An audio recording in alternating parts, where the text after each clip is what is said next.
Hi, hello, my dear friends.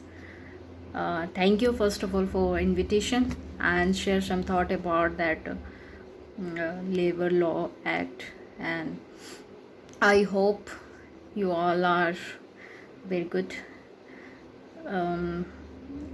अभी थोड़ा problem तो है, बट आई थिंक आप लोग बहुत अच्छे होंगे. सो चलिए, अगेन थैंक यू, आपने मुझे मौका दिया कि मैं कुछ बता सकती हूँ लेबर लॉ एंड एक्ट के बारे में, जो हमें जानना बहुत ज़रूरी है. And first of all I am requesting all of you, like NGO, society and trust, जो भी आप काम कर रहे हैं, जहाँ भी आप काम कर रहे हैं, जिस तरीके से आप काम कर रहे हैं, सो पहले फर्स्ट ऑफ ऑल हमें ये इम्पॉर्टेंट रखना है कि आप अच्छे से काम करें प्लीज़. काम करने के साथ आप रूलर में ज़्यादा ध्यान दीजिए, एंड ध्यान देने के साथ में आप जो लेबर्स हैं, जो भी हमारे मज़दूर हैं, उनके बारे में ध्यान दीजिए, उनको सही जानकारी दीजिए, उनको प्रेरित कीजिए कि क्या क्या हमारे गवर्नमेंट की तरफ से स्कीम है, कैसे बेनिफिट होगा, एंड हम उसका यूटिलाइजेशन कैसे कर सकते हैं. सो आज का हमारा यही टॉपिक है, जिसके लिए मुझे इनविटेशन एक्चुअली दिया गया है, एंड मैं शेयर कर रही हूँ आप लोगों के साथ में. सो मैं यहाँ पे कुछ जो छोटे मोटे जो नियम है वो मैं शेयर करूँगी. And again I am requesting everyone, please be careful and take care your self and family. Keep distance please. Mask ज़रूर पहने. अभी जो इम्पॉर्टेंट टॉपिक है वो हमारा ये है कि पहले हमारा जो रूरल पॉपुलेशन है इंडिया में अराउंड 50 CR के है, एंड हमें उनको कैसे रूरल टू एंटरप्रेन्योर बनाना है या उनको अर्बन में कैसे लाना है, ये बहुत इम्पॉर्टेंट है. जो भी हमारे मेंबर्स हैं जो काम कर रहे हैं, आप प्लीज़ एजुकेट करें अपने भाइयों और बहनों को, जो भी हैं वहाँ पे वर्क कर रहे हैं, उनको आप बताइए कि क्या क्या इम्पॉर्टेंट है. थोड़ा टाइम आप इस चीज़ों में दीजिए, ना कि डोनेशन पे आप ज़्यादा ध्यान दीजिए. गवर्नमेंट से स्कीम भी बहुत आ रहे हैं, गवर्नमेंट ने भी बहुत सारी सुविधाएं प्रोवाइड कर रहे हैं. तो मेरा रिक्वेस्ट है आप सबसे, प्लीज़ आप इस चीज़ों का ध्यान दीजिए और उनको बताइए कि क्या क्या स्कीम है और हम क्या कर सकते हैं, किस तरीके से हम आगे बढ़ सकते हैं, एंड उनमें हम क्या क्या ऐड कर सकते हैं, और जो भी हमारे रूलर्स हैं, फार्मर्स हैं, उनके लिए हम क्या प्रोवाइड कर सकते हैं. This is very important, because what happen, हम बस डिपेंडेंट है कि हमें यहाँ से डोनेशन आ जाएगा एंड कोई और दे देंगे, तो हम इस तरीके से लोगों को पहुंचा सकते हैं. बट ये कब तक चलेगा, जब तक हम उनको अच्छा पाथ नहीं देंगे, उनको बताएंगे नहीं कि आप अपनी चीज़ों को कैसे ग्रो करो, कैसे मार्केट में लाना है, या फिर क्या क्या रूल एंड रेगुलेशन है, गवर्नमेंट के क्या स्कीम है, कहाँ पे रजिस्ट्रेशन करवाना है. ये बहुत इंपॉर्टेंट है. और जितने भी ट्रस्ट एंड NGO जो भी वर्क कर रहे हैं, ये बहुत बहुत इंपॉर्टेंट है कि आप अवेयरनेस क्रिएट कीजिए, उनको बताइए, उनको इस चीज़ को टीच कीजिए ताकि वो रूरल एंटरप्रेन्योर में कन्वर्ट हो जाएं. स्किल डेवलपमेंट वगैरह बहुत सारी ट्रेनिंग्स होती है, तो आप ये सब ट्रेनिंग दें और उनको बताएं कि आपका प्रोडक्ट कहाँ पे सेल करना है, या आप क्या बना रहे हो. छोटी छोटी चीज़ों हैं, जैसे लोग घर में अचार बनाते हैं, पापड़ बनाते हैं, या फिर किसी की धान की खेती है तो अपने चावल को कहाँ करे, फ्रूट है, फ्रूट्स हो गए वो कहाँ पे सेल करना है, वेजिटेबल्स हो गए, एक्चुअल प्राइस कहाँ पे मिलेगा, मार्केट कहाँ पे है, उनको किस तरीके से हमें देना है. ये सारी चीज़ें बहुत छोटी छोटी जो हम उनको गाइड कर सकते हैं. तो आप लोग इस तरीके की चीज़ें आप उनको बताइए. कोई प्रॉब्लम है तो प्लीज़ आप कॉल करके पूछ सकते हैं मुझसे कि इसको गाइड कैसे करना है, यहाँ पे बताना कैसे है, या हम किस लेवल पे उनको नो आगे ट्रेनिंग दे सकते हैं. सो यहाँ पे बेसिक जो है लॉ एंड एक्ट के बारे में मैं और कुछ डिटेल दूंगी आपको. जैसे अपने फर्स्ट एक्ट जो हमारे लेबर्स के लिए आए थे, दैट इज न्यूनतम वेतन अधिनियम 1948 में लागू किया हुआ था. ये सबको जानना बहुत ज़रूरी है कि क्या है. तो यहाँ पे क्या है, जो शेड्यूल एम्प्लॉयमेंट होते हैं, जो भी है, जैसे मैं उन सब के लिए ये एक्ट है जो भी लेबर क्लासेस के हैं. एंड अपार्ट फ्रॉम लेबर अभी इसमें बहुत अच्छी चीज़ ऐड किए हैं जो इस लॉ के तहत है, न्यूनतम वेतन अधिनियम के तहत. इसमें क्या है, जो सिक्योरिटी गार्ड है उनके लिए भी ऐड किया हुआ है, एंड जो झाड़ू पोछा करते हैं उनके लिए भी ऐड किया हुआ है ये लॉ.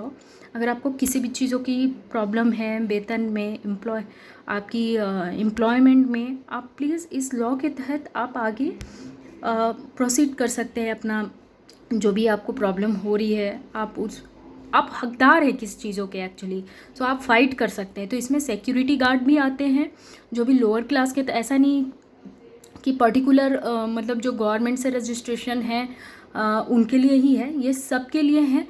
जो सिक्योरिटी गार्ड भी है, या फिर झाड़ू पोछा लगाने वाले हैं, या किसी भी तरह के खुदाई करने वाले हैं, ये सब इस लॉ के तहत आते हैं।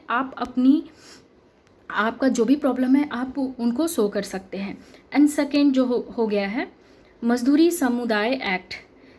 इसका क्या है कि टाइम पे अगर पेमेंट आपको नहीं मिलता है, आप मज़दूर हैं, आपको लगता है कि टाइम पे पेमेंट नहीं मिल रहा है हमको, तो आप इस एक्ट के तहत हैं, तो आपको फुल अथॉरिटी है कि आप इसको प्रोसेस करें। आप बताएं कि हम यहाँ पे काम करते हैं, हमारी वेतन टाइम पे नहीं मिल रही है, तो आप इसके प्रॉपर हकदार हैं, तो आप इसके अंदर आते हैं। तो आप ये सब जो भी एनजीओ हैं रूरल के लिए पर्टिकुलर काम करें, आप उन्हें एजुकेट कीजिए, उन्हें बताइए। जब तक आप बताएंगे नहीं, उन्हें पता नहीं होगा कि एक्चुअली में क्या चल रहा है इंडिया में। बहुत सारी ऐसे हैं कि बस ये पता है कि मुझे खाना है, अनाज नहीं है घर में, या फिर मेरे घर में ये प्रॉब्लम हो गया है, तो हम क्या करते हैं, एनजीओ जब बस जाके उनको फूड दे देते हैं। इससे उनकी समस्या हल नहीं हो सकती है, ये टेम्प्रोरी सोल्यूशन है। हमें परमानेंट सॉल्यूशन ढूंढना है और उनको हेल्प करना है कि उनको ग्रो कैसे करना है और क्या क्या अधिनियम लागू हैं उनके लिए, किस किस चीज़ों के हकदार हैं। एंड फर्स्ट ऑफ ऑल ये बहुत इंपॉर्टेंट है कि प्लीज़ रिस्पेक्ट कीजिए सबका, जो भी हमारे मज़दूर हैं, भाई बहनों हैं, उन सबका उन सबका हम लोग रिस्पेक्ट करें, ताकि उनके बिना हम इतना साफ़ सुथरा इतने अच्छे जगह पे रहना पसंद करते हैं। वो सिक्योरिटी गार्ड हो गए, वो हमारा टेकिंग केयर करते हैं, और हम अगर उनको एक सैल्यूट दें, वो कितने खुश होंगे। वो हमें सैल्यूट करते हैं तो हम काफ़ी खुश होते हैं। तो हमारा भी यह हक बनता है कि हम भी उनको सैल्यूट दें, क्योंकि वो हमारे लिए इतना काम करते हैं। तो प्लीज़ रिस्पेक्ट बहुत बहुत इम्पॉर्टेंट है। इसमें ना कोई जाति पात, ना ही कोई किस लेवल का। आप अगर रिस्पेक्ट देंगे तो आप रिस्पेक्ट लेने के भी अधिकारी होते हैं, तो कभी कभी देना भी चाहिए। सो ये चीज़ हमेशा ध्यान रखिए। एंड आपको जो अभी मैंने आपको बताया कि पेमेंट ऑफ वेजेस एक्ट के बारे में, एंड आपको इसमें बताते हैं कि और पेमेंट एंड वेजेस एक्ट में बहुत सारी चीज़ें क्या क्या हैं, कि यहाँ पे 2 टाइप के पेमेंट वेजेस एक्ट को डिफ़ाइन किया गया है। जैसे 1000 जो है लोगों का, जहाँ पे भी संख्या है काम करने के लिए, उनका जो पेमेंट है 7 तारीख तक होना ही होना है। एंड दूसरा है जो 1000 लोगों से ज़्यादा एम्प्लॉयमेंट है जहाँ पे वर्क करते हैं, उनका 10 तारीख तक पेमेंट होता है। अगर इसमें थोड़ा बहुत प्रॉब्लम आता है तो आप इसके तहत कंप्लेन कर सकते हैं। आप बता सकते हैं कि हमें हमारा पैसा टाइम पे नहीं मिला, या ये सारी चीज़ें प्रॉब्लम है। अभी मैं बताती हूँ जो बहुत इम्पॉर्टेंट है। आपको पता है कि हमारे जो भी मेट्रो सिटी में है काम करने वाले, बहुत ज़्यादा कंस्ट्रक्शन में काम करते हैं, तो उनके लिए भी पर्टिकुलर भवन एवं निर्माण कार्य अधिनियम 2008 में लागू हुआ था, लेकिन वो पास होने में लगभग 2012 के आसपास वो पास हुआ, प्रॉपर इम्प्लीमेंट हो रहा है। तो जो भी काम कर रहे हैं कंस्ट्रक्शंस कंपनी में या कभी, वो रजिस्टर करवा सकते हैं कि आप यहाँ पे हैं। एंड इनफैक्ट मेरा ऐसा है कि कंस्ट्रक्शंस कंपनी भी इनको बताया कि इस नियम के अधिक आते हैं, तो वो कुछ 1% रुपये आपका जो कॉस्ट कटिंग होता है वो शायद गवर्नमेंट को जाता है, जिससे वो आपके मज़दूर को दे सकते हैं। कल उनका उतने बड़े बड़े जगह पे वो काम करते हैं, 30 फ्लोर 15 फ्लोर समहाउ, अगर उनका कुछ बाई मिस्टेक एक्सीडेंट होता है, सब कुछ होता है, तो ये इसकी जिम्मेवारी कहाँ होगी? उनके बच्चे, उनके पेरेंट्स जो भी रहते हैं काम करते हैं, तो उनको देखभाल के लिए थोड़ी दिक्कत होती है। तो इस सब चीज़ों को ध्यान में रखते हुए ये भी एक्ट लागू किया गया है जो इंडिया में है। ये ध्यान रखिए, ये आपका मजदूर कंस्ट्रक्शन भवन एवं निर्माण अधिनियम के तहत है, इसमें आप रजिस्ट्रेशन करवा लें। एंड जो भी लेबर क्लास में वर्क कर रहे हैं उनके लिए मैटरनिटी लीव उन महिलाओं के लिए भी है। एंड प्रॉपर मैटरनिटी लीव है 28 वीक्स के लिए, एंड 8 वीक्स आपको प्री मिलता है। एंड जो भी है रेस्ट जो बचता है आपका, वो आपको पोस्ट में मिलता है। तो इस चीज़ों के लिए भी आप हैं हकदार, ये चीज़ हमेशा याद रखें, और आपको मिलेगी, और आपको पेमेंट कोई भी तरह का डिडक्शन नहीं होगा। और आप इसके तहत अगर किसी को इस तरह की प्रॉब्लम आती है तो आप कंप्लेन कर सकते हैं। एंड इसमें और भी है, जो सैरोगेट मदर होती हैं, जो गोद लेती हैं, उनके लिए भी सरकार ने ये नियम दिया है कि उनको 26 वीक तो नहीं मिलता है, लेकिन 12 वीक की उनको प्रावधान दिया गया है। उनको 12 वीक मिलेगा, प्री नहीं मिलता है, लेकिन पोस्ट में उनको प्रोवाइड किया जाएगा। और एक बहुत इम्पॉर्टेंट है, जो भी महिलाएं हैं एटलीस्ट उनका काम का जो काम है वो 80 दिन एटलीस्ट वहाँ पे काम करती हो पहले से, तो वो इसके लिए लागू उनके लिए है एक्चुअली। अभी चलिए बात करते हैं, ये सब हो गया जो गवर्नमेंट के रजिस्ट्रेशन में काम कर रहे हैं, गवर्नमेंट अंडर रजिस्ट्रेशन है, जो भी मज़दूर हैं तो उनके लिए है। अभी सपोज़ जो मज़दूर रजिस्टर्ड नहीं हैं, कोई खेती करते हैं या कोई अदर काम अपना खुदाई करते हैं, प्राइवेट में करते हैं, किसी अदर काम में वो है, तो उनके लिए क्या प्रावधान गवर्नमेंट निकाली है।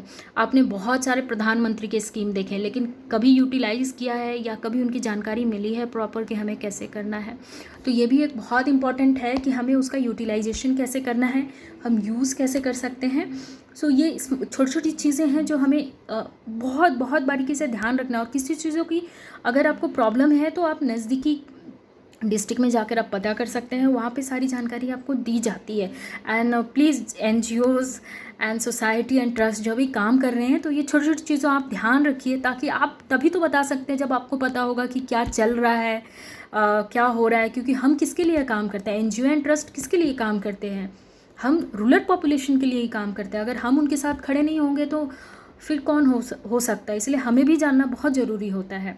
तो यहाँ पे प्रधानमंत्री श्रम योगी मानधन योजना है, प्रधानमंत्री श्रम योगी मानधन योजना, आप प्लीज़ चेक कीजिएगा और ये पता कीजिएगा। इसमें क्या है, जो भी 18 साल से 40 साल, जिनका भी एज ग्रुप 18 से 40 है, वो इसमें रजिस्ट्रेशन करवा सकते हैं। जिनका गवर्नमेंट में नहीं रजिस्ट्रेशन है, पर्टिकुलर वो अपने खेत में काम करते हैं, खुदाई करते हैं या किसी अलग तरीके के काम करते हैं, तो आप प्लीज़ इसमें जाकर अपना रजिस्ट्रेशन करवा सकते हैं। ये बहुत अच्छा स्कीम है। इसमें सिर्फ आपको जब आप रजिस्ट्रेशन करवाएंगे, आपका रजिस्ट्रेशन का प्रोसेस कैसे है, यहाँ पे एक्चुअली ये डिस्ट्रिक्ट में होता है, CSC में कॉमन सर्विस सेंटर होता है, जहाँ पे आपको आधार कार्ड देना होता है और आपका मोबाइल नंबर देना होता है और सेल्फ डिक्लेरेशन आप कुछ अपने तरीके से लिख कर आप उनको सेल्फ डिक्लेरेशन देंगे। और पहली बार आपको 55 रुपया वहाँ पे जमा करना होता है। एंड आपका जो भी है खाता नंबर, वहाँ पे जो भी आप गवर्नमेंट के स्कीम में जो बैंक ऑफ बड़ौदा का है, आप वो खाता नंबर देंगे तो उस खाता से आपको हर महीना 55 रुपये डिडक्ट होता है।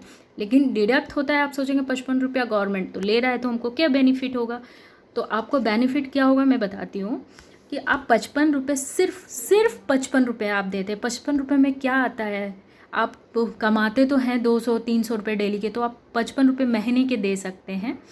तो 55 रुपये अगर आप देंगे, 18 से 40 साल के उम्र वाले ही रजिस्ट्रेशन इसमें करवा सकते हैं, तो आपको 60 साल के बाद 3000 महीने का आपको मिलता है।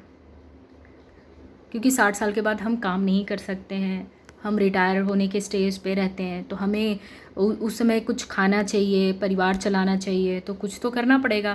तो अगर आप ये करवा के रखेंगे तो आपको कुछ करने की ज़रूरत नहीं है, आपको सरकार 3000 महीने के देती है 60 साल के बाद। तो प्लीज़ ये हमेशा ध्यान रखिए, ये बहुत बहुत इम्पॉर्टेंट है और आई थिंक ये सबको करना चाहिए।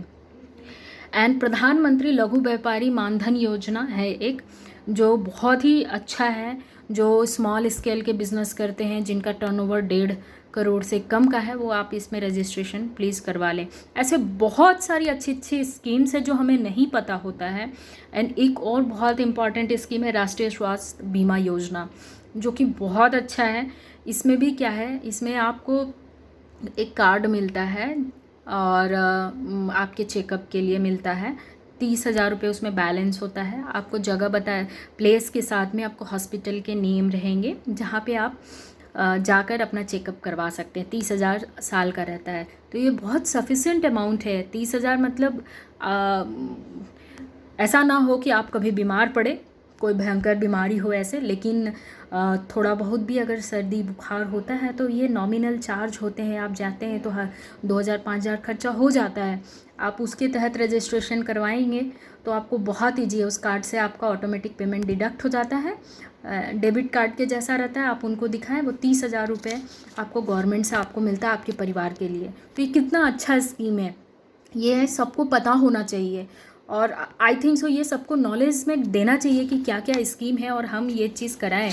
ये इंश्योरेंस करवाना बहुत अच्छा है। ये आप डिस्ट्रिक्ट में जा सकते हैं, वहाँ पे लेबर डिपार्टमेंट होता है, वहाँ पे आप बोलिए तो वो दे देते हैं। स्मार्ट कार्ड के जैसा होता है ना, हॉस्पिटल के नेम आपको बता देंगे। और ज़्यादा डिटेल के लिए मैं तो यही सजेशन करती हूँ कि मतलब से सपोज़ लेबर क्लास होते पढ़े लिखे नहीं हैं, अनएजुकेटेड होते हैं, तो हमारे मैं बार बार क्यों एनजीओ, ट्रस्ट, सोसाइटी को मैं इसलिए फोर्स कर रही हूँ कि आप पढ़े लिखे हैं, आप चला रहे हैं, आपको डोनेशन मिलता है, आप गवर्नमेंट से फ़ंड लेते हैं या आपको जहाँ से भी फ़ंड आता है, तो you have to be careful about our people कि हम क्या कर रहे हैं अपने लोगों के लिए। अगर हम कुछ उनको दे नहीं सकते तो फिर आई डोंट थिंक सो कि हमें चलाना चाहिए। हम इतने ट्रस्ट, इतने सब कुछ चला रहे हैं, क्यों चला रहे हैं? लोगों की मदद करने के लिए चला रहे हैं। तो आप उस चीज़ों को पढ़िए कि मिनिस्ट्री के वेबसाइट में क्या क्या चीज़ हैं, हम क्या आउटपुट दे सकते हैं, हम क्या डिलीवर कर सकते हैं। एटलीस्ट बीइंग ह्यूमैनिटी हमारा क्या है कि हम डिलीवर करें। हम हमेशा एक्सपेक्टेशन करते हैं कि हमें ये चीज़ मिलना चाहिए, बट डिलीवर क्या करते हैं? हम कुछ भी नहीं करते हैं। तो मेरा ऐसा मानना है कि एटलीस्ट हम डिलीवर करें, उनको बताएं बीइंग ए ह्यूमैनिटी कि हमारे पास में क्या क्या चीज़ें हैं, कहाँ कहाँ से हम उनको प्रोवाइड करा सकते हैं। सो ये सब छोटी छोटी चीज़ें हैं जो हम उनको ट्रेनिंग दे सकते हैं, उनको बता सकते हैं। तो प्लीज़ आप सब ये सारी चीज़ें कीजिए। वेबसाइट में सारी डिटेल है। अगर आपको चाहिए, मैं पर्सनली आप कांटेक्ट कर सकते हैं। अगर किसी को इस चीज़ों में ट्रेनिंग चाहिए डिटेल में, या प्रॉब्लम हो रही है पर्टिकुलर कि मैं क्या बोल रही हूँ, ये जैसे स्मॉल डिस्कशन था हमारा, उनके साथ में शेयर करना था। हमें टाइम लिमिट है, हमें 20 मिनट के अंदर ही सब कुछ बताना है, ख़त्म करना अपना लेक्चर को। सो इसलिए मैं सब चीज़ आपको बता रही हूँ कि प्लीज़ आप कांटेक्ट कर सकते हैं मुझसे भी फेसबुक के जरिए या मेरे कांटेक्ट के थ्रू। और जो भी सोसाइटी एंड एनजीओ हैं, आप उन पे भी डायरेक्टली कांटेक्ट कीजिए, वो मुझे कांटेक्ट कर सकते हैं। सो आई होप कि आपको ये छोटी छोटी डिटेल समझ में आई होगी। जो बहुत इंपॉर्टेंट है वो मैंने आपके साथ शेयर किया। ऐसे आप देखिए तो बहुत सारी योजनाएं हैं, बहुत सारी चीज़ें ऐसे करके लगभग आई थिंक सो 20 या 25 कुछ योजनाएं प्रधानमंत्री के तहत बहुत अच्छी योजनाएं हैं। हम ये सब चीज़ों को ध्यान में रखना चाहिए। सो अगर किसी को अगेन प्रॉब्लम है किसी भी चीज़ों से रिलेटेड, तो आप मुझे संपर्क कीजिए।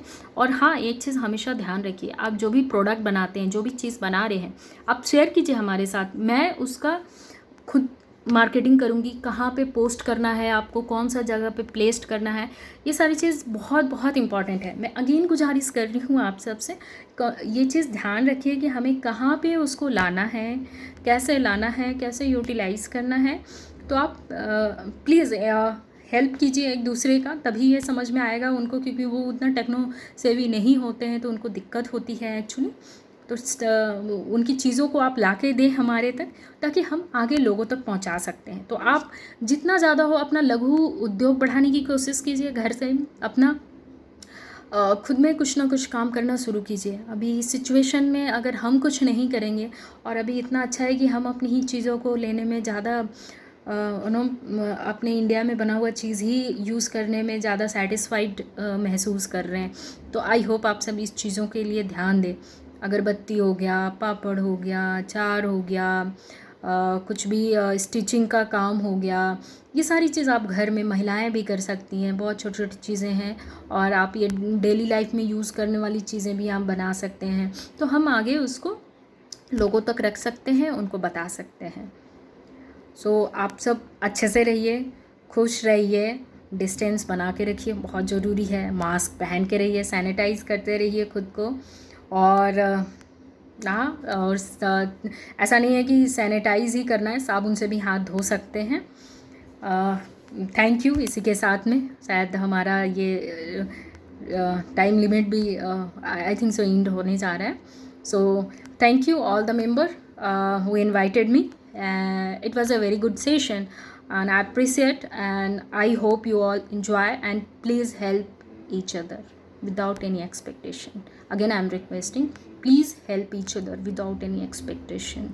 बिकॉज एक ज़िंदगी में जो मिली है ना, ये सबसे अच्छी चीज़ मिली है कि हम एक दूसरे का मदद करें. ये बहुत बहुत बहुत ही अच्छी हमारी भावनाएं होती हैं जो एक दूसरे से टच होते हैं, और हम ऐसे भी बहुत इमोशनल होते हैं एक दूसरे से. तो इसी के तहत एक दूसरे का मदद कीजिए, हाथ बढ़ाइए और आगे बढ़ने में मदद कीजिए. कोई भी भूखा ना रहे ऐसा सोचिए, ना आप भी भूखा रहिए. धन्यवाद. जय हिंद, जय भारत. काफ़ी अच्छा लगा आप लोग से जुड़कर.